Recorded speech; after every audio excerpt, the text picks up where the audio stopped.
Today we're going to be talking about Stoner. I don't have the book with me, a coworker gave it to me, but Stoner by John Williams. When I say this is one of my favorite books, truly, it's one of my favorites.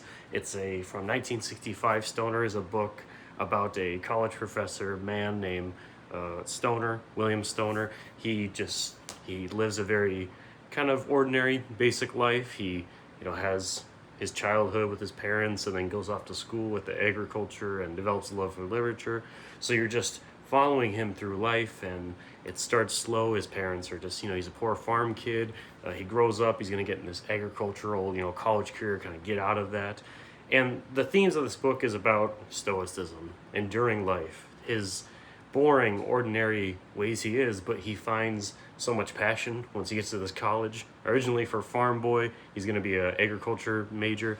He switches that to literature, but he has an epiphany in a Shakespeare, like sonnet class. Oh, he just has this complete euphoria over the verses and what he's learning. So he decides to enroll in the literature major, and he eventually becomes a professor. As you're seeing this, you see his colleagues like Sloan and Lomax and Masters. So these are people, one joins the army, dies. He probably shouldn't join the army, he should endure it. And then, so he also meets this woman, Edith is his wife, meets her at a party, he's enamored by her. And eventually, this is a toxic relationship. Edith is distant and cold and just weird. She just wants to be bedridden, and she emotionally kind of just isn't there for him. So he has to endure Edith the whole time, which is unfortunate because he's so passionate, and he has to come home and she wants to do nothing, be bedridden. See, she has this constant sickness throughout the whole book. And that changes when she wants to have a baby. She becomes so sexual, she wants to fuck him all the time, just loves him magically, has the baby, and then pretty much goes right back to it. So the child is born. Stoner loves this little girl and raises her, but she unfortunately becomes emotionally unavailable just because the mother's influence she gets jealous of Stoner and their kid. Then there's the daughter, but Stoner still cares for her.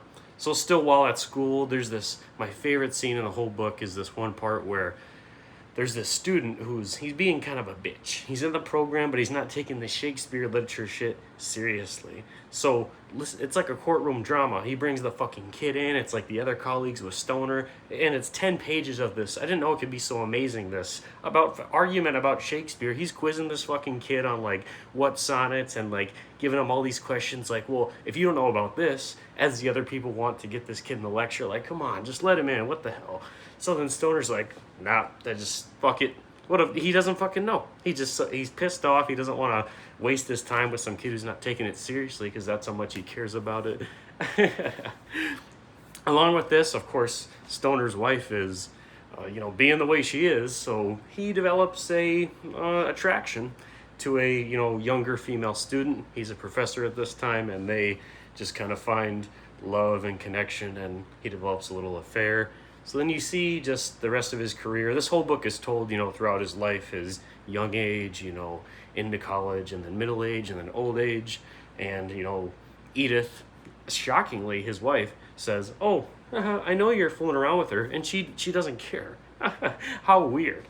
But approaching old life, Stoner, obviously, he's dealing with the college struggles at home. He just becomes absorbed in himself and his love for literature, and he's old and decrepit. You follow it from his birth to death, and into death he still appreciated that stoicism, that he stayed true to his core, what he really cared about, the books, the literature, his knowledge of the arts. And he passes away with his own published book in his hand, and he dies.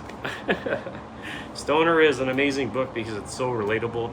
We all are going to live ordinary, boring lives with not crazy things and have to deal with shit, but you see an example of a person who he endures it, and it's beautiful, it's relatable, it's something I don't think I'll ever read again. And I saw it online, and my coworker saw it online too. He got it, and then he gave it to me.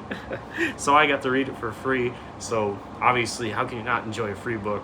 But this is a 5 out of 5, just literary masterpiece. John Williams fucking broke the bank with this back in 1965. I wonder what they were thinking.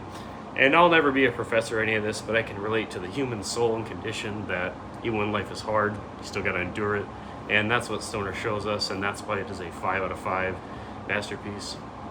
I love the book, and I had to make this video about it. Wanted to for a long time. So that's Stoner.